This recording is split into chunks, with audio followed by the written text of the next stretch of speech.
আসসালামু আলাইকুম কৃষক ভাই ও বোনেরা যে যেখানে আছেন পল্লী শহর প্রবাসীতে দেখেন বাংলাদেশের কৃষক এখন প্রযুক্তিতে কত এগিয়ে গেছেন। যেটা কৃষি অফিসার কৃষি বিজ্ঞান এরা জানে না সেটা এই কৃষক ভাইয়ে এই যে জানে। এই যে ভাই এটা আপনি ধান করেন না কেন? লস ধান করলে সবজি করলে লাভ বেশি। 6 মাসে 6টা ফসল কাটেন এই সবজি, আর ধান করলে 6 মাসে একবার কাটেন, একবার বা দুইবার আর কি। সারের দাম বেশি, তারপরে ওষুধের দাম বেশি।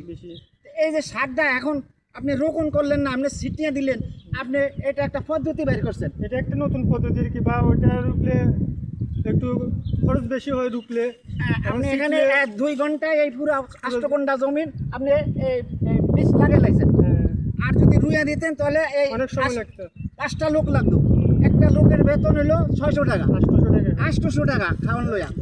এই যে এটার থেকে আপনি এই পদ্ধতিটা আপনি আবিষ্কার করছেন বাংলাদেশে, তাতে আপনাকে আমি কৃষক ভাই বোনেরা ও দেশবাসীর জন্য এবং আন্তরিক শুভেচ্ছা জানাই। কেননা আপনি যে আবিষ্কার করলেন 8 ঘন্টা জমিন এই 1 ঘন্টায় আপনি বেশিটা এরকম ছিটে দিছেন।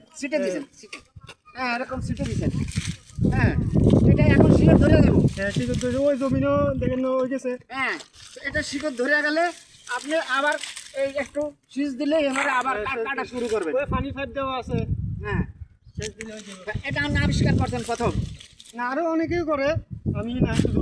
আপনি এই এলাকায় সব আবিষ্কার করছেন। এলাকায় সবাই আপনাকে অসংখ্য ধন্যবাদ, আপনাকে অসংখ্য ধন্যবাদ। আপনি কৃষকের পক্ষের থেকে আপনাকে অসংখ্য ধন্যবাদ। আসসালামু আলাইকুম। আমার এই কৃষকের যদি এই কাজটা ভালো লাগে, পদ্ধতিটা ভালো লাগে, কম খরচে বেশি লাভ, এই একটা লাইক শেয়ার দিবেন। আসসালামু আলাইকুম।